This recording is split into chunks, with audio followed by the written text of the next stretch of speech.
तो बच्चा ऐसे आया। ठीक, कर दो स्टार्ट।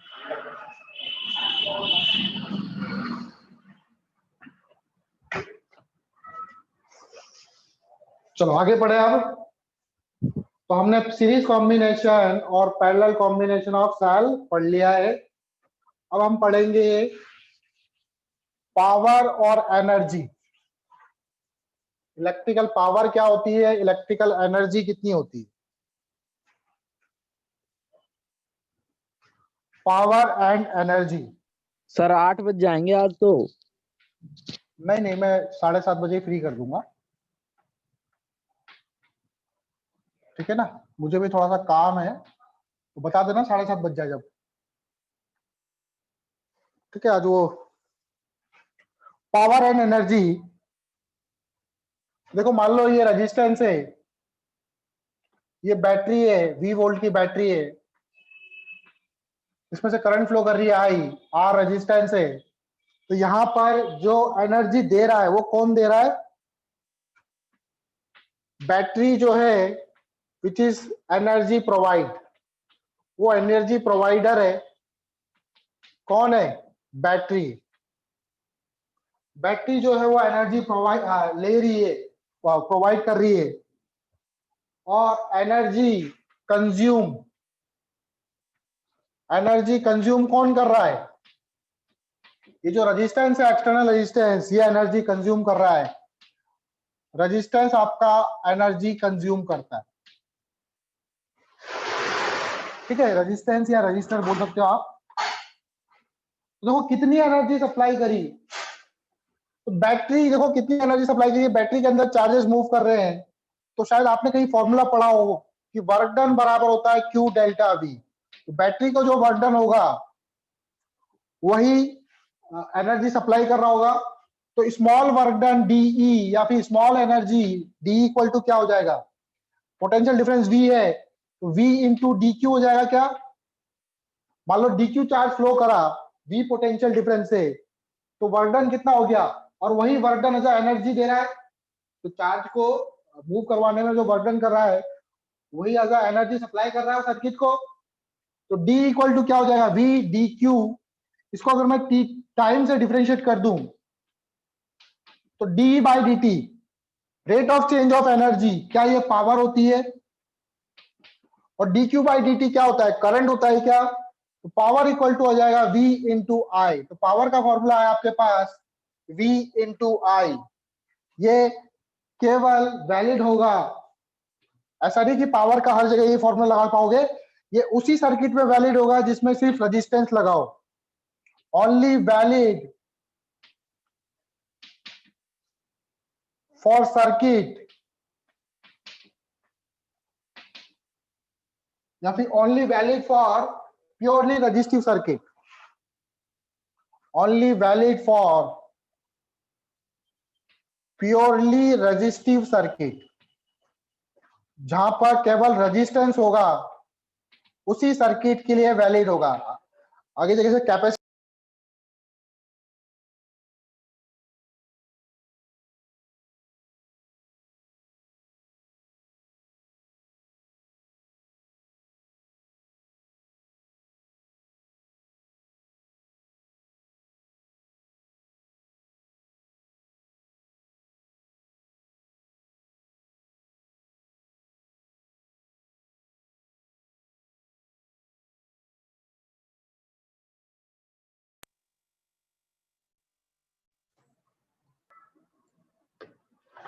पावर का फॉर्मूला आया है P इक्वल टू वी आई।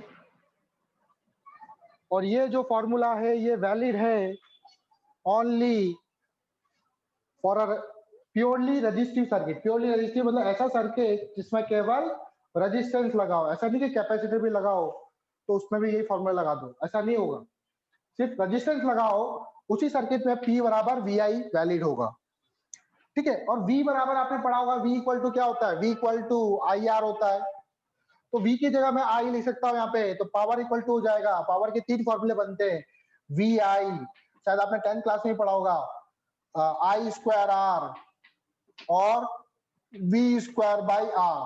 तो तीनों फॉर्मूले पावर के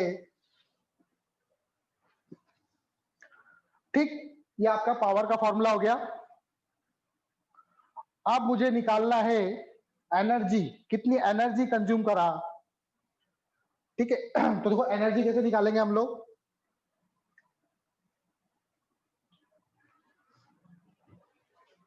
तो पावर का फॉर्मूला मैं यूज करूंगा P बराबर आई स्क्वायर आर।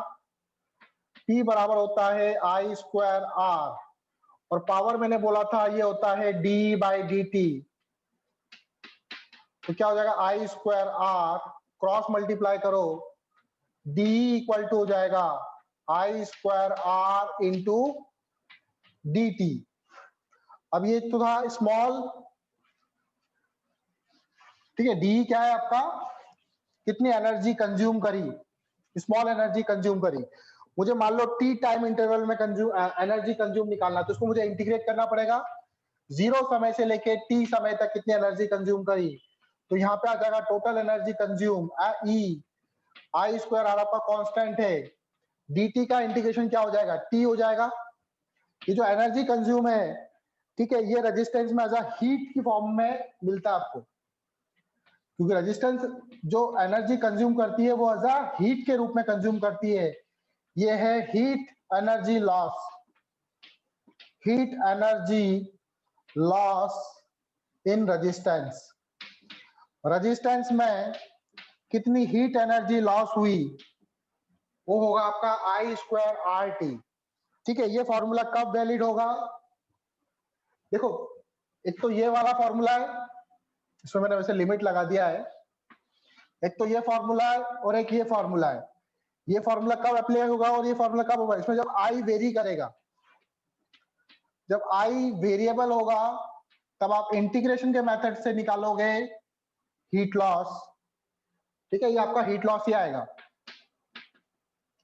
और जब आई, आप आई स्क्वायर, आई कांस्टेंट होगा, आर तो कांस्टेंट होता ही है, आई कांस्टेंट होगा, तो ये फॉर्मूला कब लगेगा, जब आई आपका कांस्टेंट होगा, डीसी करंट जैसे जब होता है, जब आई कांस्टेंट होगा तब we are using the formula I square R T. और जब आई आपका वेरिएबल होगा तब हम यूज करेंगे आई स्क्वायर आर डी टी। ठीक है, इस पे एक एग्जांपल भी कर लेते हैं हम लोग, पहले इसको नोट कर लो आप लोग।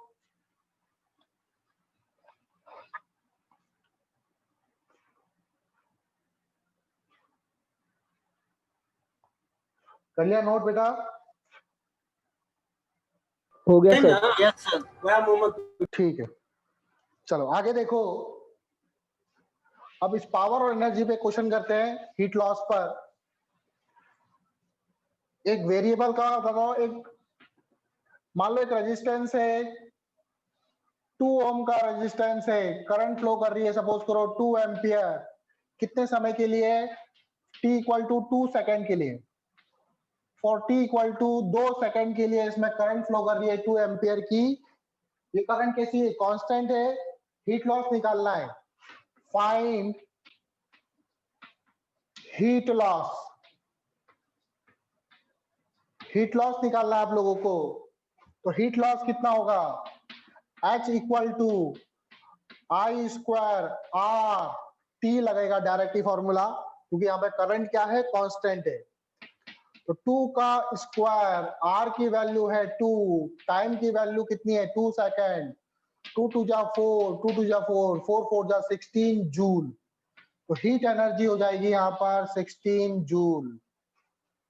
आई बात समझ में। तो कांस्टेंट करंट होगा तो कोई बड़ी बात नहीं है, लेकिन जब करंट वेरी करेगा, मान लो 2 ओम का रेजिस्टेंस है, अब इसमें जो करंट फ्लो कर रही है आई इक्वल टू, वो कर रही है 2t, आई इक्वल टू कर रही है अब 2t, again for t equal to 0 second से लेके to t equal to 2 second तक, 0 सेकेंड से 2 सेकेंड तक इसमें करंट फ्लो कर रही है आई बराबर 2t।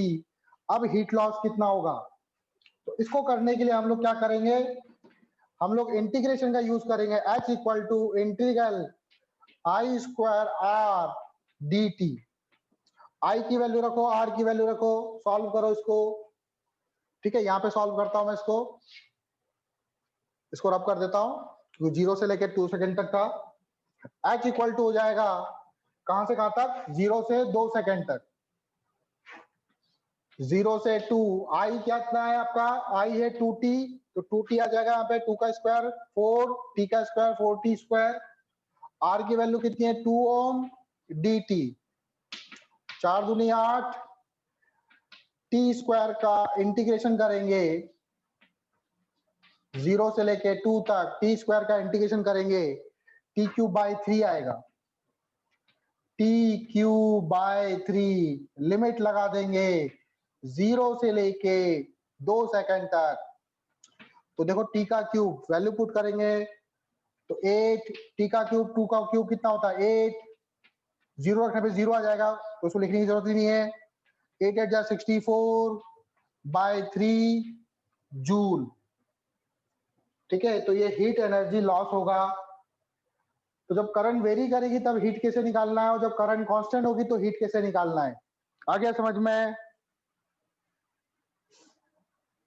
नोट कर लो इसको।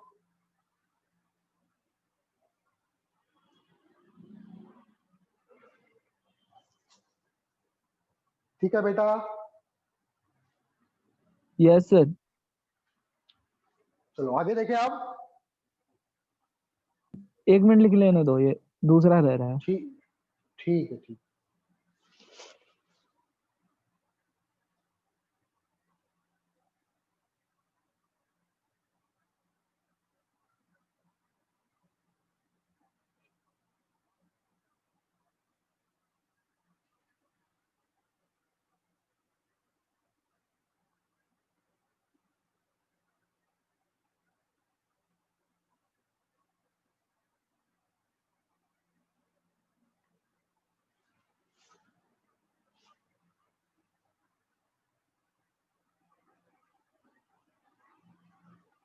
ठीक है, आगे देखें आप।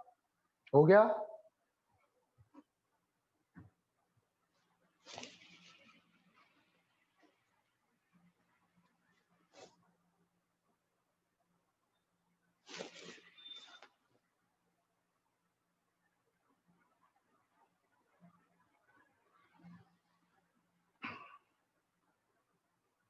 हो गया सर। चलो ठीक है, आगे देखें आप।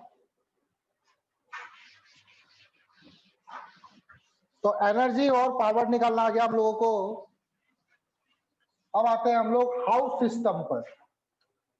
हाउस सिस्टम मतलब जो हमारे घरों में इलेक्ट्रिसिटी यूज होती है, तो घरों में जो इलेक्ट्रिसिटी यूज होती है उसमें कितना करंट आता है, कितना वोल्टेज आता है, क्या फ्रीक्वेंसी होती है। तो घरों में जो सप्लाई आती है एसी होती है या डीसी होती है, पहले तो ये बताओ।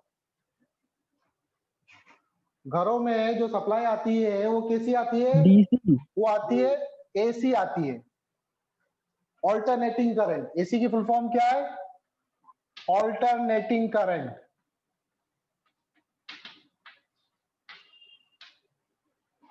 और ये करंट का ग्राफ कैसे होता है? इस तरह से बढ़ता घटता रहता है, चेंज होता रहता है। ठीक है, कभी ऊपर कभी हाई हो जाएगा, फिर लो हो जाएगा, फिर नेगेटिव में लो हो जाएगा, तो इस तरह से वेरी करता रहता है। ठीक है, घरों में जो सप्लाई आती है वो एसी आती है। और इंडिया की बात करें, ठीक है, और डीसी कहां से मिलती है? फिर जो आपके बैटरी वगैरह होती है, जैसे मोबाइल की बैटरीज हो गई या फिर घड़ी में जो लगाने वाली बैटरी हो गई, वो आपको डीसी सप्लाई देती है। ठीक है, वहां से आपको डीसी सप्लाई मिलेगी। घरों में जो सप्लाई आती है वो आपकी एसी सप्लाई आती है, ऑल्टरनेटिंग करंट होती है, उसका ग्राफ ऐसा होता है। ठीक है, तो इंडिया में जो सप्लाई होती है, आपके घरों में जो सप्लाई आती है, इंडिया में जो अभी इलेक्ट्रिसिटी बोर्ड ने डिसाइड कर रखा है वो 220 वोल्ट है। इंडिया में कितना आता है? 220 वोल्ट। अब ये एसी है तो इस तरह से साइकिल्स बन रही है, तो इसमें एक कम आएगी फ्रीक्वेंसी। फ्रीक्वेंसी होता है number of cycle in 1 second. एक साइकिल एक सेकेंड में कितने साइकिल फॉर्म हो रहे हैं। तो यहाँ पर जो फ्रीक्वेंसी होती है वो होती है 50 हर्ट्ज। 50 हर्ट्ज का मतलब है एक सेकेंड में 50 साइकिल्स प्रोड्यूस हो रही है। तो हमारे इंडिया में जो सप्लाई होती है वो 220 वोल्ट होती है, जो फ्रीक्वेंसी होती है वो 50 हर्ट्ज होती है। और वहीं अगर मैं यूएसए की बात करूं या अमेरिका की बात करूं, वहां पर जो सप्लाई होती है वो 110 वोल्ट होती है, और उसकी जो फ्रीक्वेंसी होती है वो 60 हर्ट्ज होती है। तो इसी तरह से जो आपने मोबाइल वगैरह के चार्जर देखना, या फिर आप लोगों ने ट्रेन वगैरह में सफर किया होगा, तो मोबाइल के चार्जर्स में आप लोग देखोगे तो वहां पर रेंज लिखी होगी 110 वोल्ट टू 220 वोल्ट एसी। मतलब ये इसकी कैपेसिटी है कि 110 वोल्ट से वो 220 वोल्ट तक ले सकता है। क्योंकि उसी चार्जर को आप अमेरिका में ले जाओगे तो वहां पर भी आप यूज कर सकते हो, इसलिए उसमें रेंज लिखी होती है 110 वोल्ट से लेके 220 वोल्ट तक। ठीक। घरों में जो कनेक्शंस होते हैं जैसे पंखे हो गए, ट्यूबलाइट्स हो गई, तो ये पंखे, ट्यूबलाइट्स और जो आपके रेफ्रिजरेटर, ठीक है, टीवी, ये सब सीरीज में लगे होते हैं या पैरेलल में लगे होते हैं?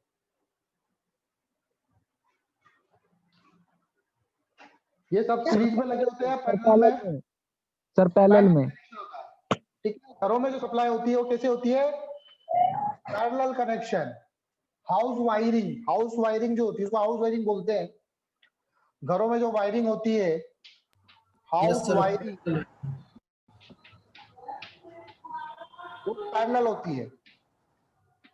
ठीक है। पैरेलल क्यों होती है? इसके बहुत सारे, Yes, sir. अगर सीरीज में जैसे मान लो पंखा भी लगा हुआ है, बल्ब भी लगा हुआ है, आपका फैन भी लगा हुआ है, ठीक है, फैन एक बटन बंद करेंगे सब हो जाएंगे सर बंद। एक बटन से एक ही सारे स्विच ऑन होंगे। दूसरा, यस सर। अगर एक डिवाइस खराब हो गया तो बाकी के डिवाइस खराब हो जाएंगे। हाँ सर, तीसरा, फिर पता नहीं लग पाता कौन सा रेटिंग खराब है है। ना, करंट क्या होगी, कम जाएगी, क्योंकि सब सीरीज में लगे हुए हैं, रेजिस्टेंस ज्यादा हो यस गया सर। तो करंट यस कम सर। जाएगी, तो जो बल्ब है आपका वो पूरी अच्छी तरह से ग्लो नहीं कर पाएगा, पंखा आपका धीरे धीरे चलेगा। ठीक है, चलेगा तो सही लेकिन बहुत धीरे धीरे चलेगा, तो जो पावर रिक्वायर्ड है वो रिक्वायर्ड पावर नहीं मिल पाती है उसको। सर ये क्या बताया आपने, इंडिया यूएसए? जो इंडिया में जो सप्लाई वोल्टेज है, सप्लाई वोल्टेज, हमारे घरों में जो ये आपके इलेक्ट्रिसिटी वगैरह आ रही है, अगर उसको आप मेजर करोगे वोल्ट मीटर लगा के तो कितना शो करेगा? इंडिया में शो करेगा 220 वोल्ट, वहीं अमेरिका में शो करेगा वो 110 वोल्ट। अमेरिका में वोल्टेज कम लेते हैं। अब इसका रीजन क्या है? एक्चुअल में इसका रीजन वहां पर, वहां के जो डिवाइसेस वगैरह बने इनिशियली वो सब 110 वोल्ट पे ऑपरेट होने वाले बने। ठीक है। ये वोल्टेज किस पे डिपेंड करता है? ये वोल्टेज डिपेंड करता है वो जनरेटर पर या डायनामो पर। उन्होंने डायनामो या जनरेटर इस हिसाब से बनाया था कि वो 110 वोल्ट ही जनरेट कर पाएगा। तो उसने वहां पे जो भी इंस्ट्रूमेंट वगैरह है वो सारे इंस्ट्रूमेंट इस तरह से बनाए गए कि वो 110 वोल्ट पे ऑपरेट हो। अब इतने सारे इंस्ट्रूमेंट बन गए तो अब एकदम से चेंज नहीं कर सकते वो, और ना ही हम लोग, हमारे यहाँ के जो इंस्ट्रूमेंट्स है वो 220 वोल्ट पे ऑपरेट होने वाले हैं, तो उन्हें हम कम वोल्टेज नहीं दे सकते। कम वोल्टेज देंगे तो अपना प्रॉपर ग्लो नहीं कर पाएंगे, वो प्रॉपर वर्क नहीं कर पाएंगे। तो ठीक है। सर हमारे इस चार्जर पे कारण से, हमारे फोन चार्ज नहीं होंगे वहां पे? हाँ बेटा, सर जैसे हमारे चार्जर है, हमारे फोन नहीं चार्ज होंगे वहां पे? नहीं, फोन के जो चार्जर है, फोन के जो चार्जर है वो तो ठीक है, वो तो आपके ऑपरेट हो जाएंगे। लेकिन जैसे यहाँ पर आपने कोई बल्ब ले लिया, बल्ब के ऊपर यस लिया है, सर। बजाज का बल्ब आता है, बजाज का बल्ब ले लिया, और बजाज के बल्ब के ऊपर देखना, उसके ऊपर रेटिंग लिखी होती है, ऐसा लिखा Yes, होगा sir. 240 से 40. 100 वाट और 240 लिखा होता है। ठीक है, 240 लिखा होता है, 220 लिखा होता है, फ्रीक्वेंसी भी लिखी होती है। Yes, sir. 220 से 40 से यस सर। 50 मेनली लिखा ये रहता होता है. है। ठीक है, 220, 240, कहीं कहीं 240 आता है, कहीं कहीं 250 मानते हैं हम लोग, लेकिन जो असली रेटिंग है वो 220 है। 100 वाट 100 वाट का बल्ब है, 220 वोल्ट इसकी रेटिंग है। ठीक है, तो इसको अगर आप अमेरिका में ले जाओगे तो फिर ये प्रॉपर ग्लो नहीं कर पाएगा। मतलब इसको सप्लाई कितनी देनी है? 220 वोल्ट, तभी 100 वाट की पावर देगा। सर यानी आई वहां बात तो समझ में? सही है ना कि इलेक्ट्रिसिटी सेव होता है? नहीं, इसमें सेव और उसका कोई रिलेशन नहीं है। अच्छा सर। वोल्टेज और इसका कोई रिलेशन नहीं है कि एनर्जी सेव होती है नहीं होती। तो ठीक है, मतलब कोई फायदा नहीं है सर वो कम पे काम करते हैं तो? नहीं, कोई कोई वो नहीं है। वो बढ़ा भी सकते हैं और कम भी कर सकते हैं, उससे एनर्जी सेविंग पे कोई इफेक्ट नहीं पड़ेगा। Okay sir. ठीक है, एनर्जी जितनी खर्च हो रही है उतनी खर्च होगी। ठीक है, आगे देखो। ठीक है, जब आस्था पढ़ती थी तो आस्था से मैंने पूछा था, जानते हो आस्था को? हाँ सर, वो यस सर। हाँ, ठीक है। तो ये इलेक्ट्रिसिटी मैंने जब Corner। पढ़ाया था उसको, तो मैंने उससे पूछा था कि आपके वहां पे कितनी सप्लाई होती है, तो उसको भी नहीं पता था, उसने अपने पापा से पूछा भी। तो 110 वोल्ट और 60 हर्ट्ज की सप्लाई होती है वहां पे। ठीक। अच्छा, घरों में एक मीटर होता है, यस सर। Yes sir. बिजली वाला आता है, उसमें मीटर देखता है, रीडिंग देखता है और नोट करके ले जाता यस है। सर। Yes sir. वो मीटर जो है, वो मीटर क्या मेजर करता है? वो मीटर जो है वो क्या मेजर करता है? क्या वो फ्रीक्वेंसी को मेजर करता है? सर फ्रीक्वेंसी भी शो करता है। क्या ये वो वोल्टेज को मेजर करता है कि यस कितना वोल्टेज सर। आ रहा है? क्या वो करंट को यस मेजर करता है? क्या शो यस करता सर। है वो? घरों में जो मीटर लगा दोनों होता है, चीज से ठीक सर है, सब कुछ ऐसा लगा होता दिखाता है है ना, उसमें। ऐसा कुछ होता है वो। यहाँ पे करेक्शंस होते हैं, यस सर। ठीक है, इसके अंदर रीडिंग आती है। कौन सा है, डिजिटल वाला कौन सा है? डिजिटल वाला डिजिटल। सर। डिजिटल वाला है ना, इसमें रीडिंग आती है यहाँ पे। Yes sir. ठीक है, तो एक्चुअल में वो कर रहा होगा, ठीक है, लेकिन वो एक्चुअल में ये सारी चीजें मेजर नहीं करता। जो पावर पुराने वाले कंज्यूम मीटर करता होते थे, है। पावर कंज्यूम वो सर। मेजर करता है एनर्जी। क्या मेजर करता है वो? Kilowatt. Yes energy sir. Measure करता है कि आपने कितनी एनर्जी कंज्यूम करी, और उस हिसाब से आपका बिल बनता है। Yes sir. आपने कितनी एनर्जी कंज्यूम करी, और उसको क्या बोलते हैं? Energy meter. उसका नाम ही क्या है? उसका एनर्जी नाम मीटर। ही है एनर्जी मीटर। उसको एनर्जी मीटर बोलते हैं हम लोग। वो एनर्जी कितनी कंज्यूम करी उसको मेजर करता है। और किस में मेजर करता है? उसको मेजर करता है वो किलोवाट आवर। किलोवाट आवर में। इसको बोलते हैं 1 unit. 1 kilowatt hour equal to होता है 1 यूनिट। ठीक है, किलोवाट आवर ये यूनिट ऑफ एनर्जी है।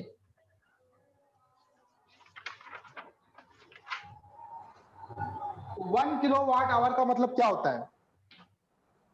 जैसे मैं बोलूं 1 किलोवाट आवर, इसका मतलब है कि यूनिट। 1000 वाट का कोई डिवाइस, ठीक है, 1000 watt device run for 1 hour. 1 second. Yes sir 1 second. Yes sir 1 ठीक है, आवर। 1000 वाट का मतलब 100 वाट के 10 बल्ब ले लो और उसको 1 घंटे तक जलाओ, तो उसमें जो एनर्जी कंज्यूम होगी वो कितनी होगी? 1 किलो वाट आवर। और 1 किलो वाट म्यूट हो गए सर आप। 1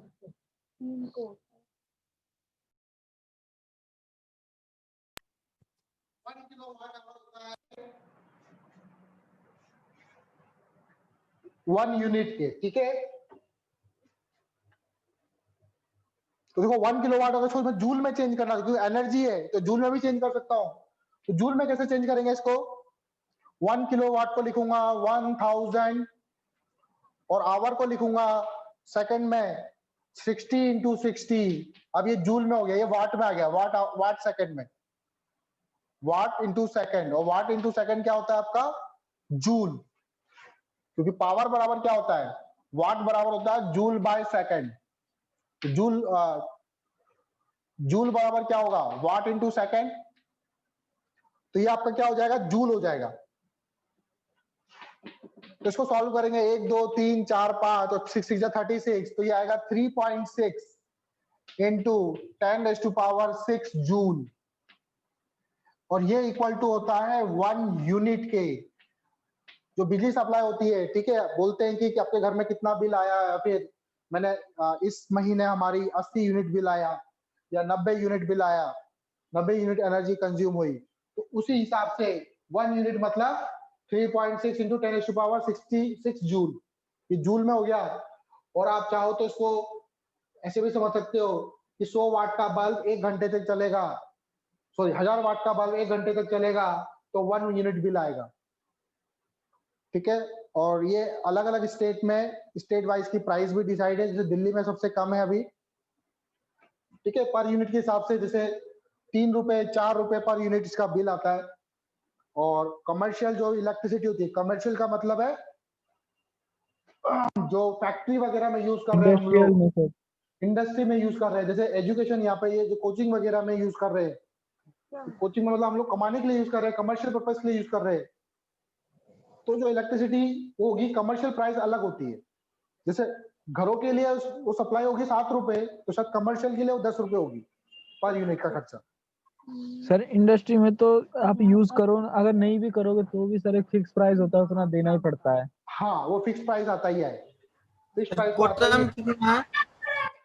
हाँ बेटा, कोटा में अभी कितना है सर? कोटा में अभी 7 साढ़े 7 रुपए करीब है।